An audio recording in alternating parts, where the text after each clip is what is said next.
Okay. This year we have had some gun violence incidents. What you saw the Prime Minister, when you saw the Prime Minister, he was speaking at a press conference highlighting the incidents and the prevalence of guns on the island. At that press conference was our Chief of Police, Mr. Lincoln Corbett, who Yes. informed us that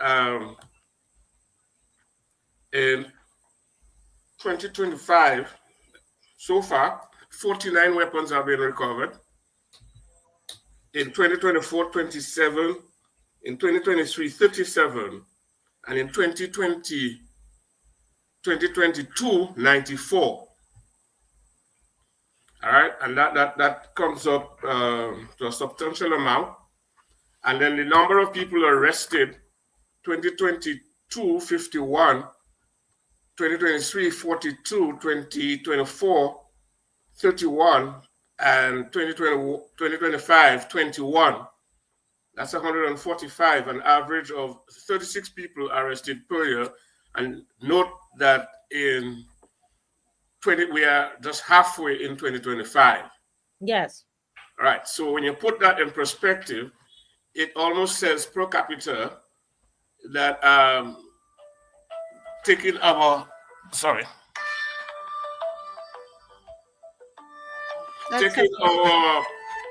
population, we have a 70-person population. When you take that and you put that, juxtapose that against Jamaica, we are probably right there, rivaling Jamaica as far as the number of guns that are on our island. It's okay. You could pause and turn. You want to deal with the phone? You want to? Yes, let me just do that, please. Yes, no problem. That's okay. Folks, I'm going to ask you to like and share.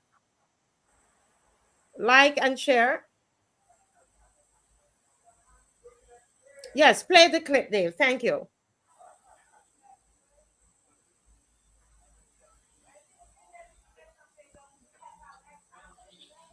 Hi. There's no volume. To the 12th of July. So we've conducted almost 40 VCPs from June 6th to the 12th of July. 13 house searches. And as I indicated, we have seized 7 firearms. We've seized 84 rounds of ammunition, 16 motorcycles. We've made 4 arrests. We've also seized $15,000, 3 motor vehicles, and 1.1 kilos of cocaine. As an aggregate for the year so far, we've seized 49 firearms and 289 rounds of ammunition at the port of Dominica. We have made 2 major seizures that we announced sometime. Well, interestingly, in those seizures, we seized 3 high-powered AR-15 type rifles. These rifles, I've said before, those are weapons of war, and they do not belong on the streets of Dominica. Just going back to year 2022, we would have seized 94 firearms in the year 2022 and 2,140 rounds of ammunition. In 2023, 35 firearms, 1,651 rounds of ammunition. In the year 2024, 27 firearms and 764 rounds of ammunition. And 2025 thus far, 49 firearms at the port and 289 rounds at the port. This to us is a very significant amount of firearms that we've seized. And for the year, again from 2022, we've arrested 51 people in 2022, sorry. In 2023, 42 individuals. In 2024, 31 individuals. And for the year so far, we've arrested 21 individuals for the use of firearms, or firearm-related offenses. I wish to encourage members of the public, please report if you have any information to the police, and shortly I will give a number that you can do so. We also, again, to reiterate, we call upon parents that know that the children has firearms in the house, ask them to surrender the weapons to the police. Surrender the weapons to the police. Now, the numbers that you can call, or the number actually that you can call to report. Okay, thank you, Dave. That's 1-800-TIPS or 1-800-8477. Okay, thank you. So we've got the numbers. We got the numbers. So you could actually move on from the statistics, right? Okay, let's make sure. Yes. Very bad story.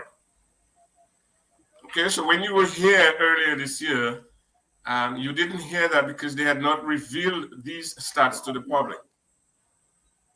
And what spiked it is a drive-by shooting where 3 people were shot and 1 died. Oh wow!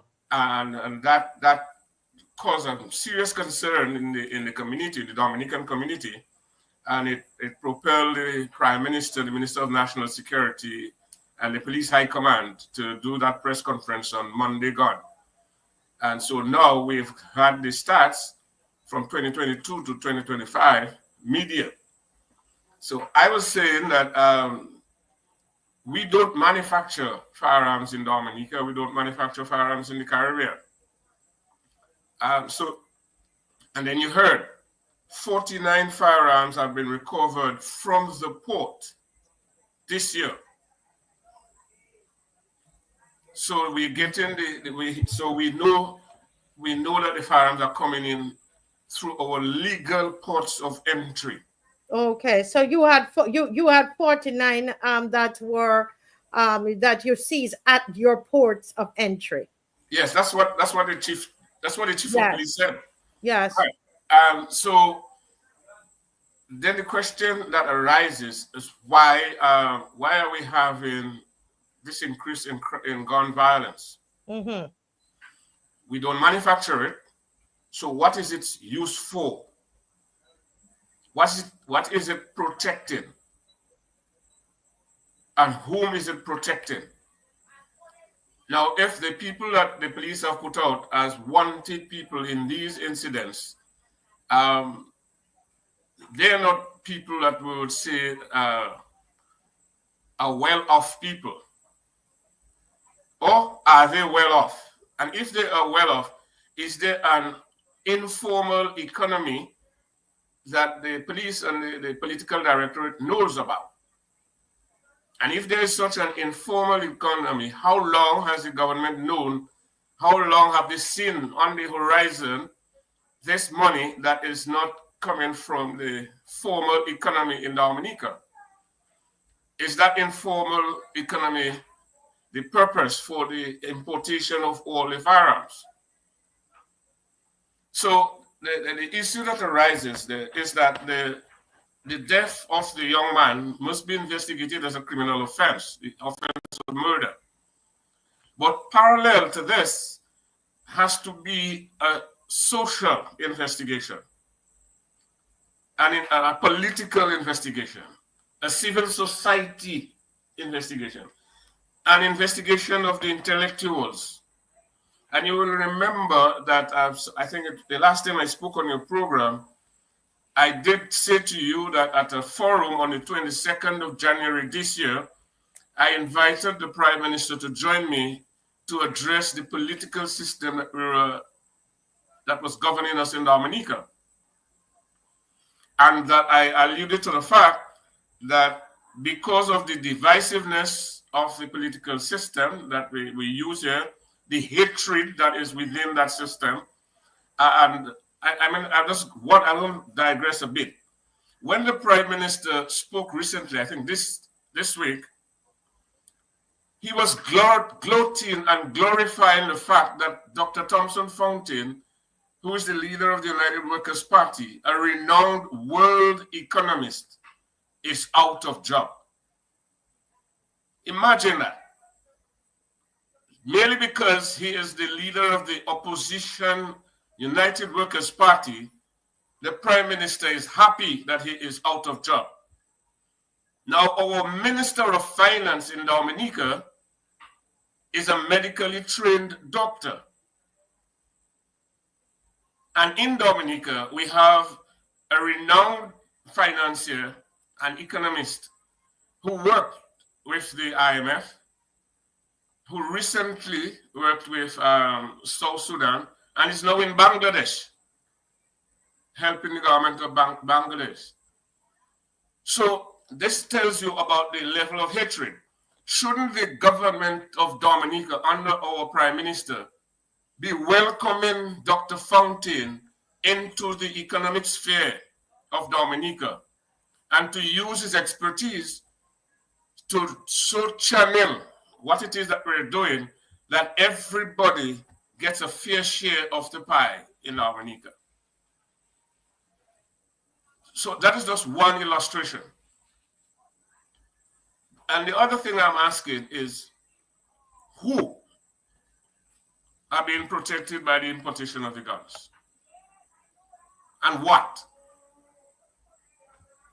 I don't think that we don't eat guns. So they bring the guns to protect. And once the hatred rises to a certain level, it now spills out into violence. So we use the gun against ourselves. So it's not enough to investigate the murder. We must investigate the cause that brings the guns to us. And mark you, they are imported within our legal ports of entry. That's the word of the chief of police. So this is very telling and very serious. And I believe you in Barbados, you have a similar, almost a similar situation, and the wider Caribbean has a similar situation. So what is the cause? If it is drug trafficking, then the issue is how much drugs are we protecting? The transshipment, how much? How much money is accruing to criminals? So how much money does the That's okay. I understand. We understand. Yeah. how much money does the criminals possessed of the firearms are they protecting? How much money are they protecting? Mm-hmm. Okay, and where is that money deposited? Is that money deposited in our banking system in Dominica? Does our Ministry of Finance know about that? Informally, is the formal economy of Dominica benefiting from it? So there's a story to be told here, and we are not getting that. Yes, yes. So you're saying that I love the way you're looking at it. You're saying if we have these 49 firearms that were that they confiscated, or at the port of entry, right? Now they must be protecting something, or protecting a set of people. What is it that they're protecting? I love the way you break that down. And so I think that's very, very important. Now you're saying that is it drugs, but do you know, you're a former police officer, you spent many years in the police force. What do you think it is? Is it people being protected, or is it drugs? Yeah, when I was in service, when I wore the uniform, I did make an analysis and did find out that drug trafficking, the importation of firearms and ammunition into Dominica, and human smuggling. I don't think we necessarily have human trafficking in Dominica, but we had human smuggling, and that's the smuggling particularly of our Haitian brothers and sisters who would transit. Okay, let's break it down. What's the difference between human trafficking and human smuggling? The smuggling has, to a large degree, the consent of the smuggled. Ah, I see. Okay. And the traffic is being trafficked against their will. or through coercion or blackmail or whatever it is there. Okay. Right. So the Haitians would be transported here and then taken out because they want to get to the U.S. mainland. Now, a trafficker may be brought into our islands for and trafficked for sex. So that these people are coerced or they are blackmailed, and then they're taken from one jurisdiction to another against their will. So that is the distinction that between the two And criminal acts. right. So, and you found that smuggling, human smuggling, when you did your analysis, was one of the reasons for the introduction of guns into Dominica. And the transshipment of drugs. Okay, so human smuggling and the Yes. So transshipment of at the drugs. time, I had done two bits of work on the Haitian issue. I wrote a paper which I presented at a forum of the Caribbean Conference on Churches. And in the study, in the paper that I wrote, I found that in 1 year, 22 million US dollars had accrued to criminal enterprises. That's roughly about $60 million dollars. And that pronouncement was made public. And I asked the question broadly, as a policeman in police uniform, what are criminals possessed of that largesse, that amount of money, are likely to do? And I asked the question, are they likely to purchase political influence? Are they likely to corrupt the judiciary? Are they likely to corrupt the law enforcement officers? Are they likely to corrupt society? I don't think that went down well coming from a serving police officer. But even before tonight, I did ask that question. And in another analysis that I've done around about 2008, I think it was, I'd done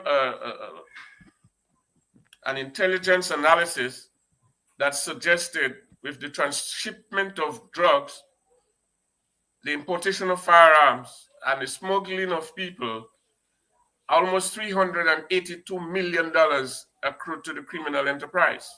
You mean in Dominica or in Dominica? In Dominica. Wow. Okay. So 380 million. That's correct. And what year was this? 2008. Oh, so can you imagine what it is now? Well, I'm not imagining because I don't have the stats and I'm not there now.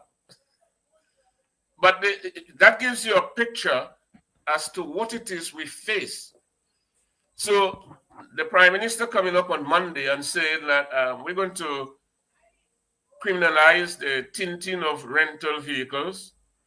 We're going to have a special prosecutor to prosecute gun violence offenses.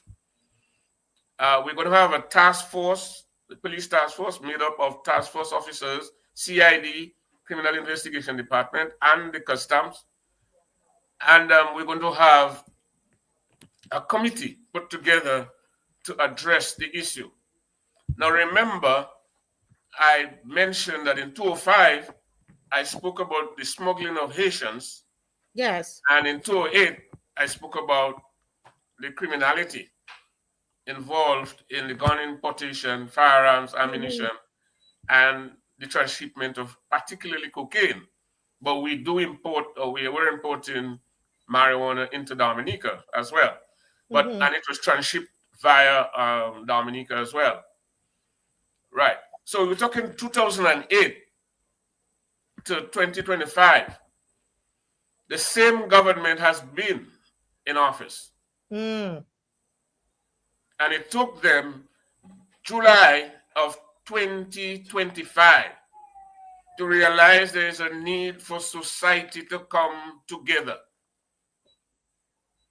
Where was the Prime Minister from 2008 to 2025? Where was the Minister of National Security 2008 to 2025? Where was the government of Dominica that we pay Their constitutional responsibility is to bring security and safety to the citizenry of Dominica. So Yeah. where were they?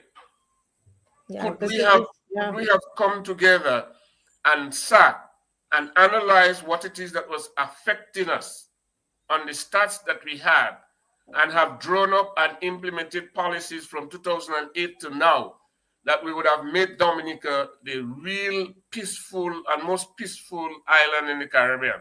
So Yeah. we But would add to that our Dominica, the nature isle of the Caribbean. a peaceful place. I totally agree with you. But let me ask you,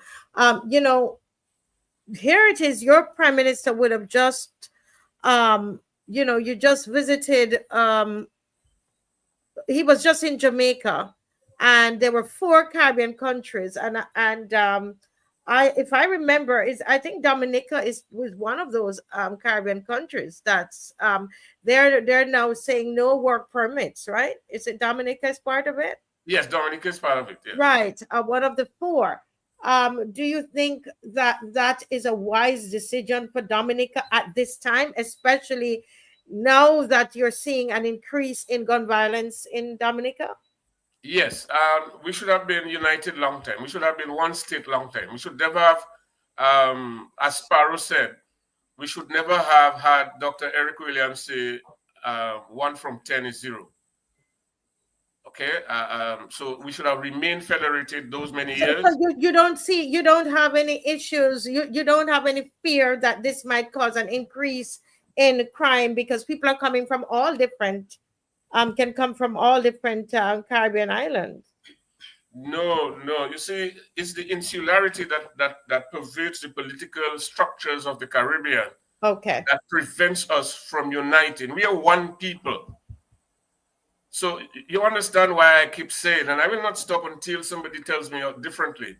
Why is it we have a political system that allows us to repress people who freed themselves? The Haitians freed themselves in 18 something, 1804, whatever it is. They freed themselves from slavery, from colonial rule. In 2025, I have repressive laws or people with repressive minds governing me in Dominica and in the Caribbean. Yes, yeah. Okay. So you're So saying yes. time So, well we come together. So let me quickly ask you, because time is going. I wanted to know from you, what is it that that you're proposing, your party, what are you proposing? Because you sent out a press release, and I just wanted you to summarize to me in a couple minutes what's in that press release. we're proposing almost all what I have said there. That we have to have a meeting of minds. So we must have parallel investigations. The criminal act has been committed, so we must investigate that and put it before the courts. But we must have the other investigation that tells us what is the extent to the difficulties that we face as a country. Yes. Right. Then we have to implement an economic system that allows equitable distribution of the wealth of the country. So, in other words, we have unemployment and underemployment in Dominica among our youth. But then, what I said earlier, if they are protecting millions of dollars, how do you say that they are unemployed? How do you address that? So, our party is saying that we need to address all of that. Now, when you go to the question that you asked me about whether Dominica is taking the right decision to allow the free entry. And my answer remains yes. Okay, when we hosted Cricket World Cup 2007, there were a number of regimes that were put in place. Security infrastructure was built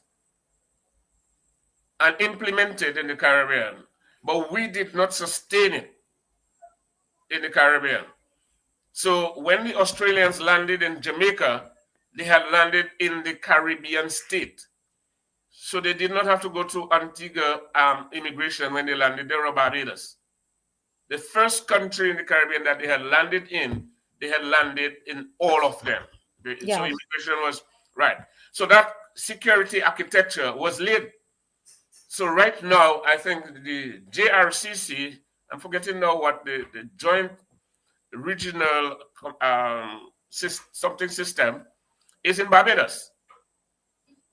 And it does clearance for us in Dominica in terms of applicants for our citizenship by investment So, program. yeah, yes.